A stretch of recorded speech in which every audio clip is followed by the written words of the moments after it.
Assalamualaikum, salam sejahtera. Ini dengan kasus Vina kemarin ada satu kejadian yang saya lihat perlu saya tanggapin. Itu ada kesaksian melalui sumpah pocong, yang itu sebagian orang menganggap itu suatu pengakuan atau pembuktian. Sudah sepekan berlalu Saka Tatal mantan terpidana kasus Vina menjalani ritual sumpah pocong yang berlangsung di Padepokan Agung Amparan Jati Cirebon. Saka Tata diketahui melakukan ritual sumpah pocong pada Jumat, 9 Agustus 2024, pekan lalu didampingi sejumlah kuasa hukumnya. Hal itu dipercaya untuk membuktikan kejujuran Saka Tatal soal kasus yang menjeratnya tersebut. Saka Tatal menceritakan kondisinya usai menjalani ritual sumpah pocong. Ia mengaku masih terbayang ritual sumpah pocong yang pernah dilakukannya tersebut. Ia mengaku, saat ini masih dalam keadaan sehat dan tidak mengalami efek negatif setelah menjalani ritual tersebut. Begini, sengketa itu kan ada dua orang yang berkontradiksi, berlawanan. Berarti apa? Harus mengambil suatu kesimpulan, keputusan, yang keduanya ini akalnya bisa menerima. Berarti harus apa? Ada sesuatu yang bisa dijadikan bukti. Nah, sementara kalau sumpah pocong itu hanya pribadi dia sama Tuhan yang tahu. Bisa aja saya berlaku jahat, saya pura-pura bersumpah pocong. Loh, kalau kepepet gimana? Yang bisa buktiin siapa? Hanya Tuhan. Nah, ini tidak bisa dibuat dalil hukum. Dan ini berbahaya. Harusnya apa? Untuk pembuktian sesuatu yang salah itu, yang kesepakatan ini apa? Sudah dari zaman para rasul dan sampai ini hari. Perlu ada saksi, perlu ada bukti. Mengatakan ini salah atau ini benar. Ini milik Anda atau ini bukan. Itu harus ada pembuktian yang harus bisa dilihat dengan kasat mata. Dan bisa akal ini tunduk. Oh iya ini. Tapi kalau sumpah pocong gimana mau tunduk? Sesuatu yang tidak ada, abstrak. Dan itu dikaitkan ada seperti keislaman. Itu sudah nggak benar itu. Tidak ada dalam Islam itu menggunakan sumpah hanya untuk urusan begini, itu nggak boleh. Karena Islam juga sudah mengajarkan ada peradilan. Itu peradilan itu bukan hal yang dibuat oleh Belanda. Itu sejak zaman Nabi ada. Ada itu dari kisahnya Ali bin Abi Thalib itu. Seorang khalifah pada saat itu. Seorang yang disucikan dalam Al-Quran. Seseorang yang dikenal pada situ orang yang tawadu. Suatu saat dia ke pasar melihat ada seseorang menjual pakaian besinya. Lihat itu baju dia, ditegur lah. Dari mana kamu dapat itu? Katanya sebenarnya saya punya. Mau apa? Saya mau jual. Itu baju saya. Enggak, dia bilang. Tetap dia mengotot itu bajunya si yang pemilik yang mendapatkan. Akhirnya kata Ali bin Abi Thalib, ayolah, mari kita ke hakim untuk mencari pembuktian ini barang siapa yang sebenarnya. Datanglah mereka berdua ke hakim. Si hakim kenal Ali bin Abi Thalib ini. Manusia yang disucikan, yang tidak pernah berpihak kepada kebatilan, dan pasti akan berjalan dalam keadaan kebenaran. Sampai Nabi pernah bilang, kebenaran itu kemana Ali bin Abi Thalib belok, itu kebenaran akan mengikuti. Tapi sebagai Ali bin Abi Thalib, dia harus menjaga marwah peradilan, harus ada pembuktian. Dan si hakim bertanya, ya Ali, saya tahu ini bagian kamu, tapi saya ini sebagai hakim, saya untuk memberikan kepada dia yang seseorang membawa barang itu, membuktikan itu barang itu milik Anda itu apa? Tidak bisa dengan sumpah, tidak bisa apa. Terus kata Ali bin Abi, yang tahu anak saya, dalam hukum itu tidak boleh anak mendukung bapak. Karena ada apa? Saling berkepentingan lah. Akhirnya Ali bin Abi dia nggak punya saksi. Akhirnya secara hukum dunia ini, karena dia nggak punya saksi, Ali bin Abi dengan legowo memberikan itu barang kepada yang mengambil itu. Nah ini seorang tokoh. Nah, kemarin saya lihat yang waktu di Cirebon itu ada sumpah pocong. Itu tidak bisa, itu dijadikan apa ya? Dan itu berbahaya loh. Bisa mengaruhi pendapat orang loh. Nggak boleh itu. Sesuatu hal yang bukan pakai pembuktian bisa mengaruhi pendapat orang itu berbahaya. Karena sumpah itu gimana membuktikan? Nggak bisa. Loh, kan di zaman Nabi ada itu mubahalah. Mubahalah Nabi tidak pernah bersumpah untuk kepentingan pribadinya. Nabi berjalan pakai rasional. Tidak boleh. Nabi aja berperang pakai pedang. Bisa aja Nabi pakai angin tiup, semua mati. Atau Nabi minta tolong sama Tuhan, habisin semuanya, mati bisa. Tapi harus Nabi bertindak apa? Secara rasional. Karena apa? Nabi ini sebagai petunjuk, sebagai guru, yang dia harus bertindak apa? Orang lain bisa mencerna dengan akalnya. Di situ yang dibilang mubahalah itu bukan sumpah untuk kepentingan Nabi.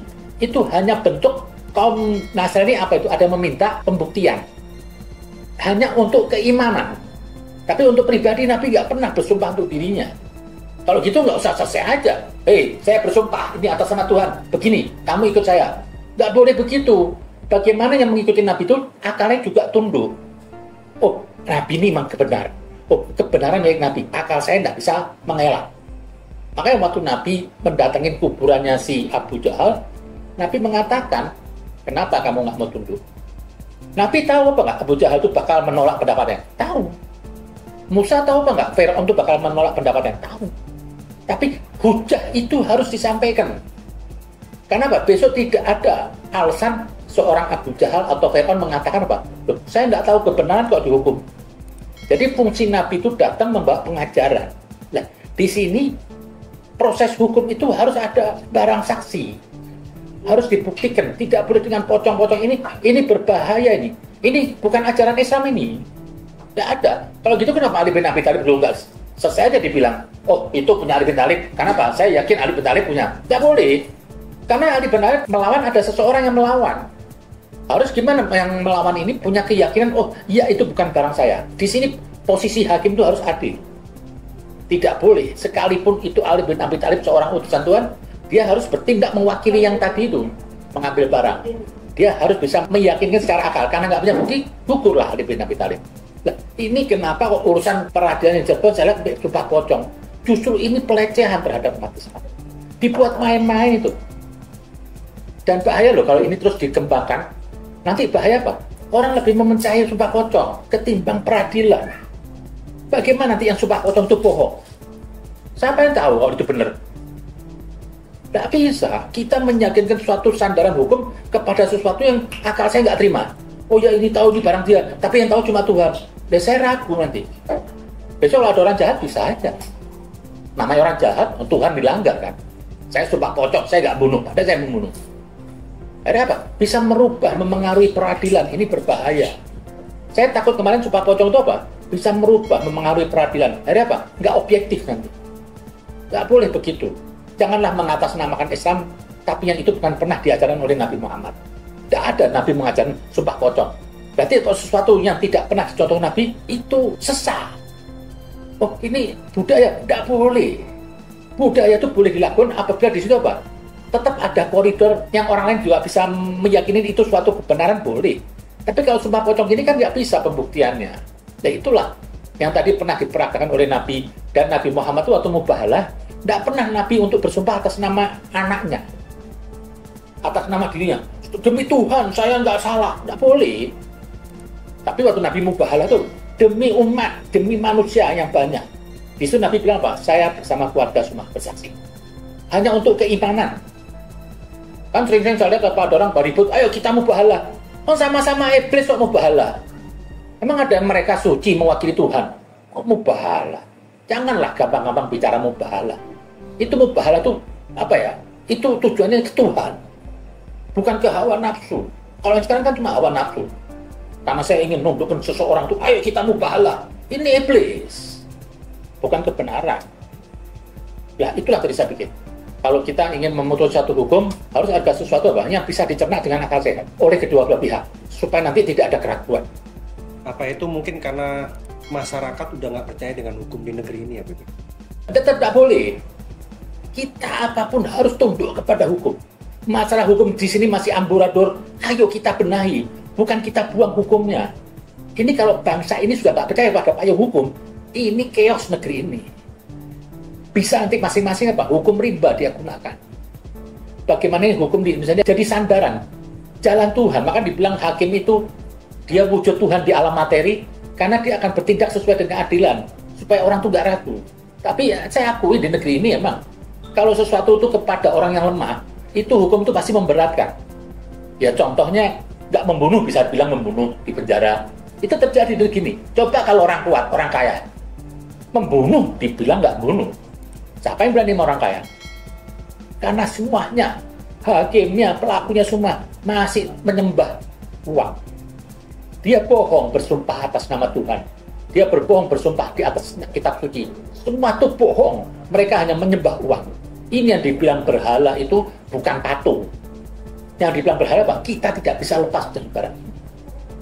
Itu apa? Uang yang saat ini saya lihat. Saya melihat sekarang orang sudah menyembah uang. Agama sudah berubah. Jadi agama uang, semua uang. Siapa yang punya uang bisa menang. Sudah. Orang goblok kayak bisa jadi orang hebat. Tapi sementara orang benar, orang cerdas karena miskin, gak pernah punya tempat. Ini yang sudah terjadi di negeri ini. Itu yang saya khawatirkan bagi hakim-hakim ini semua. Tolonglah dibenahi. Anda ini kan cuma hidup gak lebih dari 80 tahun. Masa Anda ingin mewariskan negeri ini kepada anak cucu Anda kebobrokan? Ingat loh, apa yang Anda berbuat ini hari, nanti dampaknya itu yang kena cucu-cucu kita. Kalau ini hari kita hanya memikirkan diri saya sendiri, saya cari duit, saya rusak ini semua hukum, besok anak cucu saya akan kena itu dampak dari rusaknya hukum itu. Jadi Anda yang andil membunuh anak cucu Anda. Tapi kalau Anda saat ini menegakkan suatu kebenaran, kebaikan, besok anak cucu Anda itu mendapat kenikmatan hasil Anda juga. Itulah jadi saya pikir yang kemarin seperti Sumpah Pocong itu tolonglah jangan terlalu dinamatisir, ini bahaya. Terus itu yang nggak berani itu pasti salah. Belum tentu. Kan bisa tahu pasti salah dari mana? Tuhan yang tahu. Nah ini nggak boleh jadi bentuk kesaksian. Gimana? Hanya Tuhan yang tahu. Besok-besok gini aja peradilan. Cuma pakai Sumpah Pocong aja. Nggak usah disidang. Ayo masuk Sumpah Pocong. Ya. Dua-dua nggak bunuh. Tapi ada yang mati. Ayo gimana? Siapa yang udah kepepet? Takut Sumpah Pocong? Nggak ada yang takut. Waktu saya membunuh sudah tahu ini dosa. Anda pikir banyak orang sekarang bertindak atas nama agama itu kebiadaban. Tapi karena atas nama agama happy. Seperti ISIS. Itu dia yakin bunuh itu masuk surga. Masa bunuh orang yang nggak salah terus masuk surga? Nah inilah di agama itu kadang-kadang. Hal-hal yang nggak masuk akal bisa jadi suatu kebenaran. Hal-hal biadab bisa jadi nampak mulia di mata manusia. Tidak ada Tuhan suka dengan orang-orang yang gorok, membabi buta. Jadi itu aja saya pikir tentang Sumpah Pocong itu tolong jangan diulang-ulang dan itu jangan didengar lagi lah. Ini bahaya nih resikonya dan akan merusak peradilan. Kalau suatu negeri itu kalau sudah peradilannya bobrok, nggak benar, akan menghilangkan kepercayaan. Kalau orang sudah hilang kepercayaan, itu gampang NKRI ini dipecah-pecah. Terima kasih. Assalamualaikum.